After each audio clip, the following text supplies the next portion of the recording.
Welcome to Step 8, your money allocation strategy.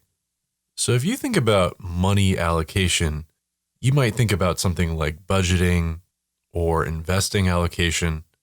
But really what I want you to start thinking about is how you start making money with your money, and then starting to plan around that.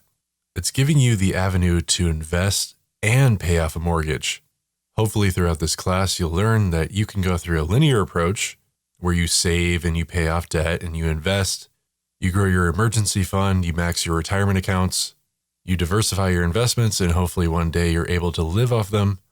Or you can go after something more complex and aggressive. What we want to convey throughout this class is to give you the vision and control over your financial life and use planning to make up and adjust that plan.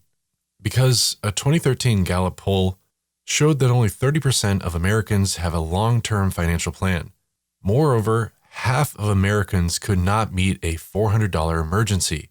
So for the Ready Set Plan capping off the first part of this class, I want you to start thinking about your ultimate money plan and how you're going to transition from being in debt or living paycheck to paycheck, or even just working at a job you don't like. How you're going to transition out of that into a state of financial stability, debt freedom, and eventually financial independence. Start by determining your feelings about debt and your risk levels in terms of saving and investing. How bad is debt for you, and how badly do you want to get rid of it? Do you feel comfortable to start investing even if you still have debt? How big are your savings goals?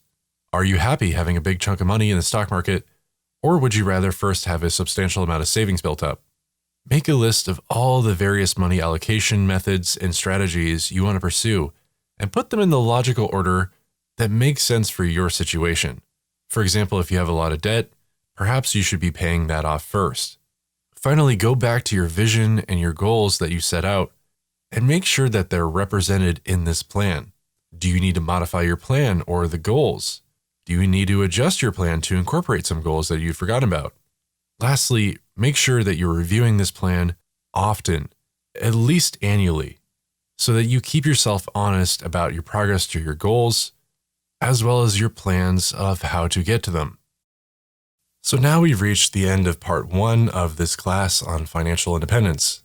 Hopefully it was enlightening and got you to think a little bit about your current financial state, who you are, what you want, why you do what you do, or why you haven't achieved what you want to achieve in life. Hopefully I've gotten you to challenge some of the norms that you've lived your life by and gotten you to think about where you'd like to be and how financial independence is a tool set for making that happen.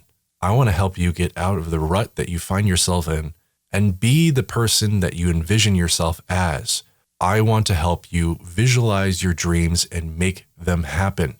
I want you to stop deferring happiness and letting money rule your life and prevent you from doing the things you want to do with the people that you want to. To that end, we talked about your dreams, your vision, your why, your what's, your goals, and how you aim to achieve them. Hopefully at this point you have some sort of affirmation, you have some sort of motto, you have some sort of way to keep yourself committed and motivated, and remind yourself that you are on a journey and that this journey will help you to achieve what you want to achieve in your life. We've talked about money and life and the pursuit of money in these grandiose terms, somewhat metaphorical, because I need you to recognize where you are and where you could be if money was less of an issue. That's why this class is structured the way it is and why I need you to recognize how you will get to where you are going to go. To that end, we're going to spend the rest of this class talking about how to get you there. How money is a tool. It's not the end-all be-all. Having it doesn't define your happiness, but instead allows you to pursue the things that make you happy.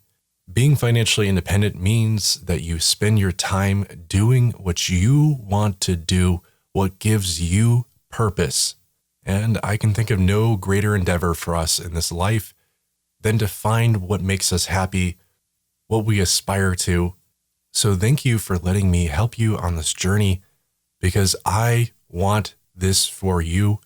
I want you to visualize your dreams and then make them happen. So let's move along and really start to build this out.